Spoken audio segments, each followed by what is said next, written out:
been tuned into the Streets Session with your boy Firahs and Joe MK. Why is this the name of our show, bro? Because we're the hottest in the streets. Catch us online, on the go, and on the FM. Okay, let's go. So now I feel like the good thing with where we've been at in the past year or so is the importance of conversation.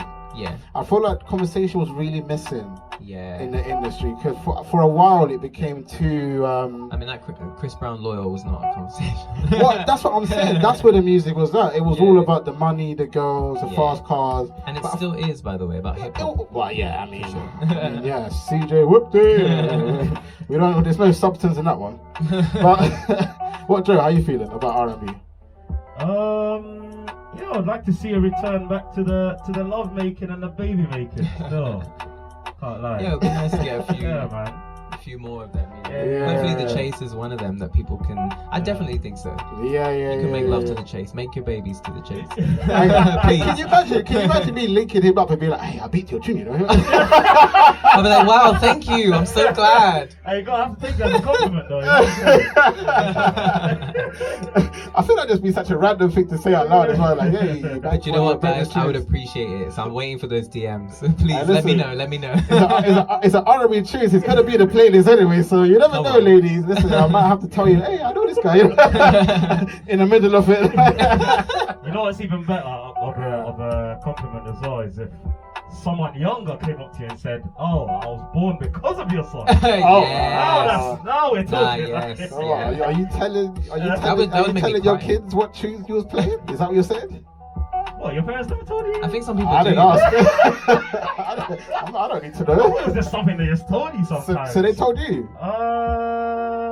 No, they actually. I thought you had some experience, That's man. lost for the bad stuff. The way you said it, I thought you had the experience, man. Maybe your man came to you and this I was banging this Whitney Houston. Because obviously you've heard like parents have that conversation sometimes. Yeah. You hear it. 100%. Not mine though. But I'll ask them though. Be my turn. And obviously with R&B making its comeback, you know, the likes of LMAs and etc. Do you feel like now R&B is at a place where you'll be back at the top? Because right now you're kind of lingering, I feel like, between if you look at the chart specifically, if you want to be one of them people, it's kind of lingering between the top 20 and number one. One person might get number one, but the other 5 R&B artists may not reach number one. But it's making its comeback. Yeah. For sure. I had a theory that lockdown was was the best thing that happened to R&B because people were really at home. True. Going through real stuff and wanted to hear real music. It's true. So this is when I realized R&B was completely back because I was at home. I didn't need to hear the party tunes. There was no parties. It's true. Parties was cancelled. It's true. The only people that partied were either paying 10 grand in fine or really got away with it. So, Yeah. Shouts to Rita Ora on that one. we all got caught out in it. So do you feel like both of you guys are here? Do you guys feel like lockdown essentially played a role for R&B? Definitely. Definitely. Yeah, 100%. And I think it's. Yeah, I was gonna say I feel like because people had more time, they had more time to take in more music. Whereas when you're on the go, you're just hearing what's on the radio station in Debenhams. Exactly. You actually get time. It's true. Yeah, it's listen true. to music. Yeah, unless you're an enthusiast. Yeah. Otherwise, sit and listen to albums. That is very, very, very true. Now, obviously, gonna go into another conversation. Unless Joe, you got something for me, or you know? No, that's all my input for that one right there. Well, yeah, hit us. Obviously, Yeah. people talk about what's the number one genre in music right now. Yeah. Interestingly, rap and hip hop has had its most successful year ever in the UK in 2020. Now, Shouts to that. talking of the UK scene in general, it's really grown since the Afro swings in 2016 with the Young Bings, the Rams with Barking and all of that stuff. And it opened the doors for essentially the rap scene to kind of grow in. As people from the UK, obviously R&B has always been very successful within UK in general. But I feel like for rap, this is a very good W. Yeah. For sure. what is your lot's feelings knowing that the UK scene has had its best year ever in 2020? And do you think it will last? You want to go first? You go. That's how No, you wanted to go first. Yeah, to be honest, I think it's only up from here. I'm actually surprised that it wasn't the leading genre for a while now, but now it is sort of. But would you say in the UK it's the leading genre? it's on its way there.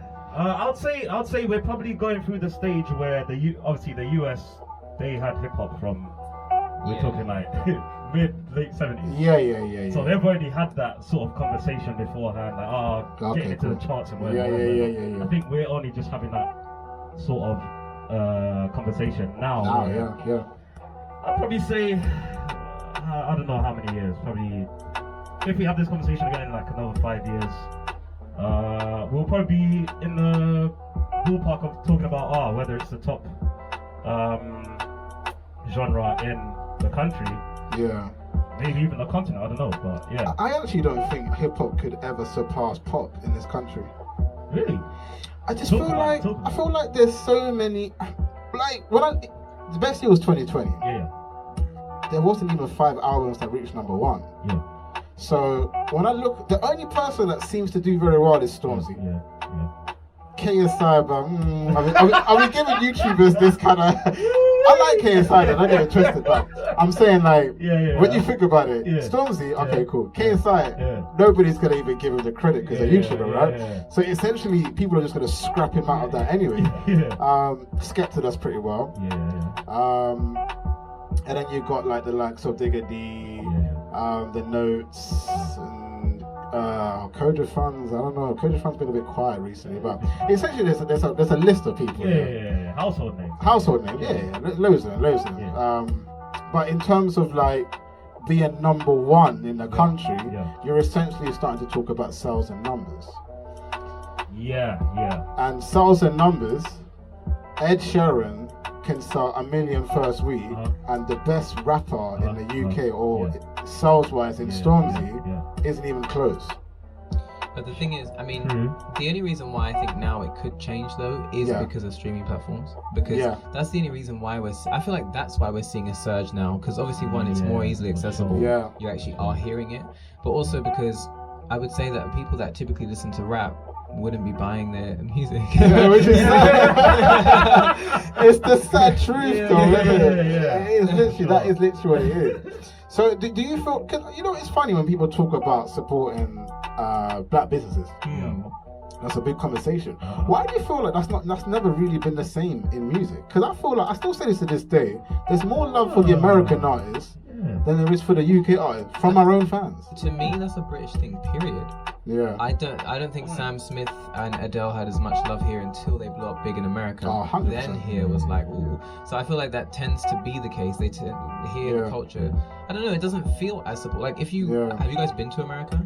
Yeah. The energy of people there is just so supportive. Just literally, they'll just be like, hey, I love your shoes.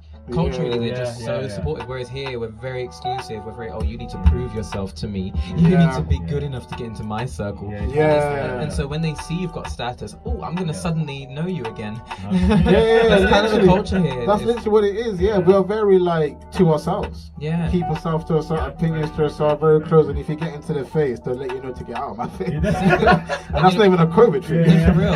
And literally, like when you mentioned like, okay, the Afro swing playing a massive part, I think another massive part for UK rap was Drake. I think that is why UK rap has blown up, because Drake co-signed it, you know, and so then people that don't typically listen to rap will go, ooh, Drake signs it. Because Drake is a rapper, but I don't consider him, I consider him a pop artist almost. Yeah, he's a pop artist. You know, so. I still feel like he should be in a pop genre, because some of the songs that win. Well, it's true. It's pop music, technically. Yeah, it is. Yeah, I think. Yeah. And more time he's singing as well nowadays, you know. He might put a bar here, there, but he'd be singing a lot, though. Yeah. Shout out to Drake, though. You're still the hottest in the streets, man. You can come to Warrior for many times. I'll even pick you up myself. But you know what? That's interesting, like, you know, bridging the gap between America and the US. Obviously, we had Drake down here. Chris Brown did a song with the Section Boys. Jay-Z's been down here. Kanye West had like the whole of the UK scene on stage. Yeah. That's actually how Stormzy Blue could have helped back up the house. Remember? And then you've had various collabs. Tory Lanez has got a song with Dappy. Little Baby's got a song with D Block Euro. You know, the links goes on and on and on. Yeah. The one thing, I don't know if you guys noticed this, right? They don't repost these songs. the UK artists post these songs. And the American artists don't really. Drake obviously showed love with the Top Boy thing. Yeah. Obviously he had Skepta on the album, so he obviously posted his album. Chris Brown never posted that Section Boy song. And Tory Lanez never posted that Dappy song. To this day, I don't think Young M.A. even acknowledged he was on a Coda Fun song.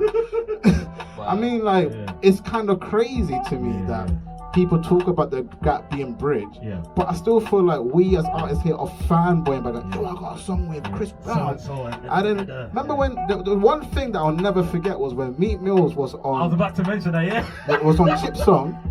He's in the UK. The lady goes, oh yeah, you got. He's like, yeah. So what's your favorite UK? Oh, he's like, I did a song with my man, and the woman had to say Chip for him. And he goes, oh yeah, my man Chip. And then Chip.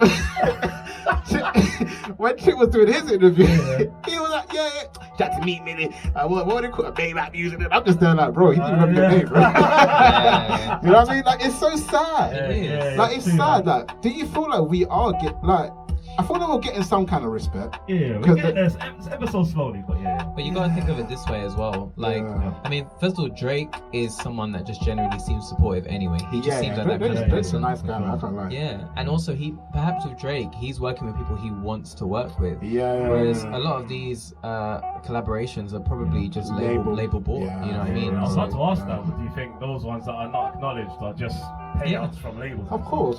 I mean, I think with the Meek Mill one, he was signed to T.I. at the time. So, Grand Hustle, T.I. probably just hooked him up, or was probably just in the studio. Meek Mill was pulling. You know, with American features, it's always like, man was in the studio. I see, man, pull up in the studio real quick time. It's always a story where they happen to be in the studio. They hear a little thing, just drop whatever. It's a quick buck, and then leave straight afterwards. Did you hear? Yeah, that's what happened with Tory and what's this guy's name now? The guy that came out of jail, not Bobby Schmurda, the other one. It doesn't matter anyways. But basically, Tory was in the studio, and a guy pulled up. He just pulled up to do his own thing. Kodak. That's it, Kodak. He did his verse in 10 minutes and then left. And then Tory said that was one of the hardest 10 minutes verses he's ever heard. I'm thinking, what freestyle was he doing? Because you don't write it in 10 minutes. He must have freestyle something. And everybody's like, that's the verse. Let's not change that. True. As an artist yourself, do you like your writing process? Is it usually I have to write first, then go record, or do you freestyle? Like, how do you make your music? Definitely a combination. I would say most times like the lyrics come from journaling. So I just journal, I turn it into rhymes, and sometimes it is a thing of like I'm making a beat and I'm just loving the beat, and so I'm singing just some random melodies on the beat, and then I'm like, oh, let me go through my journal and see what lyrics kind of suited. So it's kind of a combination. No, that's interesting, because my process is just straight freestyling. I can't write. Okay, I like to refine it. To save my life. So I freestyle it, and then just change a few things here and then. I come up rhyme words at the end. Then technically speaking, it is a freestyle then as well, I guess, because I'll sort of like have the beat on repeat. And I'll just keep coming up with melodies, and so at first the words will just be oohs and ahs and lahs and things, and then I fill in the words. Okay, cool. So it's quite simple, because I'll be sometimes in the studio and people need like 45 minutes to an hour to actually come up with their verse. And I'll be done in 10 minutes. Which is weird. Maybe I am Kodak Black, you know what I'm saying? Hey, Tory, sign me up. Do another song together. But yeah, man. And then obviously we're going to go into some music. Obviously, MK pulled up. So MK, we're gonna let you play little something while everybody gets freshened up, and then we'll jump back on the mic. So I'll set the pace, man. I'll set the pace by going back to. Listen. We're asking for the special guest song again. Listen, we've got a special guest in the building. I always say, when a special guest is here, I play it like 3 or 4 times. That's how we do it. So everybody, this is Dan Amare with The Chase. Get your Shazams ready. Put this on your playlist. I've given you time. You know, if you want to ring us up, the line is open. 07534160721. Do join in on conversations. I'm sure he wouldn't mind answering some questions as well. I definitely won't. We know you like to call in whenever I tell you to call in. Don't be shy though. Just call in. I don't need to tell you nowadays, man. It's the same people anyways. But anyways, I'm going to let my man introduce his song again, even though I just did. But, you know, so the more times you hear it, the more times it sticks in your head. Exactly. Yes. So again, Dan Amare is the name and The Chase. Being tuned into the streets session with your boy Firahs and Joe MK. Follow us on Instagram, Twitter, and Facebook. Follow me now. Now, I personally feel disrespected because I'm the believer of I don't want money to define how I'm supposed to dress. Now, anybody who knows me well, Joe to an extent as well. I feel like you're the same. Like, we don't buy the crazies. I mean, apart from my feet, that's about it. My feet might need to look good. But like, listen, I'm happy buying a £4 top from Boohoo, man. I'm not gonna lie to you, man. It's a plain black tee, some plain black jeans, and then my shoes. I'm not gonna wear Umbro shoes, but it's like that's about it. You know what I mean? My belt. Listen, I don't mind a belt from Poundland, but you know how much money I'm saving. Listen, I see people in these streets that work in no respect, that Sainsbury's work. It doesn't really matter where you work nowadays. But because I know these people personally, I'm gonna put them on blast, but with no names. One guy, listen. He earned £1,200 in a month. He paid his house bill and then paid £600 for a Gucci belt. Guess how much money he had left? Because he asked me to borrow him money after. Like zero. And he had like £10 left. He paid his house bill and then paid for a belt. And then he wants a loan. He needs to get a refund. Bro, I looked at him, I laughed for like 20 seconds and I went, listen, payday loans around the corner. Because once I become your debt collector, I'm really your debt collector. He had no money for the rest of the month. He didn't even think about food. He just wanted to flex. You know the people that take the picture with the belt and they have like the jump rock? And them ones that tuck in their jacket as well. But obviously, I've seen them around still. Obviously, there's people out there that really do care about fashion. They love what they wear. There's nothing wrong with liking a Burberry jacket if that's your fashion sense. But obviously, with you guys here, obviously Dan Amare, if you don't know, be looking like a model. You model, isn't it? I do, Yeah, he does modeling. I knew it wasn't stupid. I see some of his pictures, I'm like, he's modeling. Obviously, this won't be good for you then. As a model then, how important is fashion and then in context, the actual brand? Is that an importance to you as a model? I think it is for a lot of models, and that's more. I just do it here and there, so I don't care.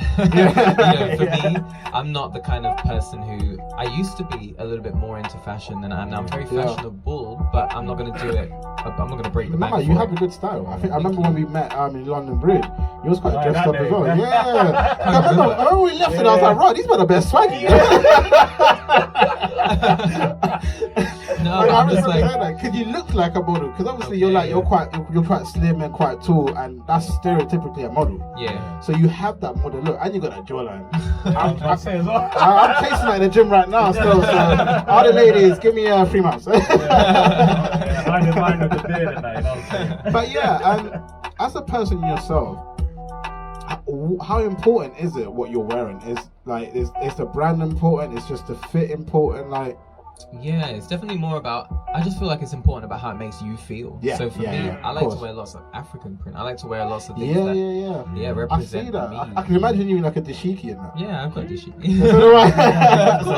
I'm in a full dashiki set, even the hat, you know. Okay. Yeah. I need to get that. Only bust that at African weddings. I'm about mix it up. So wear it on the train, but wear it with some, I don't know, some jeans or some casual, like influence. But no, I'm not about. I'm just those people who want to spend their whole wage on clothes. I don't get it. I don't get it. I'll ask you a question then.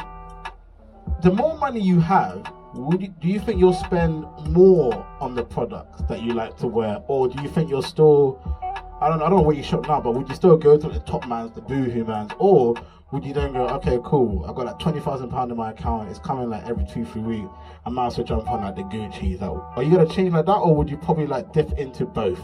I don't know. I mean, I hope everyone's listening. I say no. I hope it stays that way. But I just think, like, do you know what? If with more money, what I want to buy is more ethical clothing. So that is going to cost more. Okay, I respect that. Yeah. What about you, Joe? What are you saying in terms of fashion? I know we're quite similar. We don't really spend money on clothes, but in terms of if you had crazy money, are you gonna dip into both sides? Like, if there's a wedding, would you then decide, okay, cool, you know, at least for the wedding, I'll spend like $5,000. But on a normal day-to-day basis, are you gonna be like dipping into both sides of the spending street, or just stay on the low end? You know what it is? I used to be the one where I'll be like, I'll never change. But I know recently. Well, yeah, after you bought that watch. Recently, we ain't talking about the wrist, you hear me? That watch changed his life, bro. But it's like, I don't know, because it's like, obviously, I must have seen a quote today. If you buy cheap, you buy twice. It's true. And that is true. Like from the you know, 1 or 2 design items that I have gotten here and there, I've definitely seen that. Even though I have gotten them from like thrift stores or whatever, like even how long they last compared to if I went to H&M the same day and got something, it was still outlast that like by far. So I think I'm gonna end up ditching like H&M. For what's your brand to go to? What, you gonna go to Gucci? Because you know Top Man has £90 tops. You know, you don't have to go to. That is true. You know what it is? What my mum taught me from early is that when it comes to those things, you have to shop around, and the stuff that have the biggest logos are usually the crappiest and the cheapest options that those brands have. So she always told me once I do have money, say for instance, like she would give me examples of like people that we know. She'll be like, oh, you see Uncle over there? Yeah. He has you see his shirt? Do you see any logos on it? No, but that's a Hugo Boss or whatever. Or do you see? Like, it would just be a matter of me having to like really shop around. I wouldn't say on the level of getting a personal shopper, but you never know. You never know, man. And listen, people might not know, but there's a fourth dude in the room, you know, and he's been quietly filming this whole time. Joe, you're gonna have to give him the mic. I want his answer for the same question. So, Joe, take the camera and film his face. No, his camera. And you just come around here. I don't know. You can stand right here, stand right there where he was standing. So you get a shot. Because obviously you look quite fashionable as well, man. I'm liking the swag. So I have to ask you real quick, bro. What are your feelings on the fashion in terms of if you have money, should you be spending money like you have money, or would you keep shopping in, you know, lower end brands like a H&M, or would you be straight up there with the Gucci's? When you get rich, you gotta act broke to stay rich. So I'm saying. By the way, I'm Daniel's brother, just in case. Yeah. Oh yeah, I didn't even say brother. I said friend.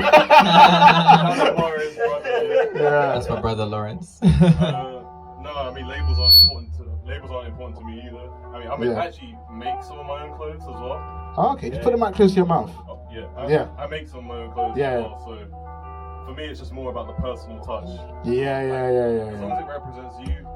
Like Dan was saying, that's all that matters to me. Doesn't matter what it costs, if it's £1 or 1,000. Yeah, for real. You know, that's it. No, I respect that. That's a good answer right there. And shout out to Dan, bro. Man. I can't. Shout Shout out to Lawrence. Give him back his phone.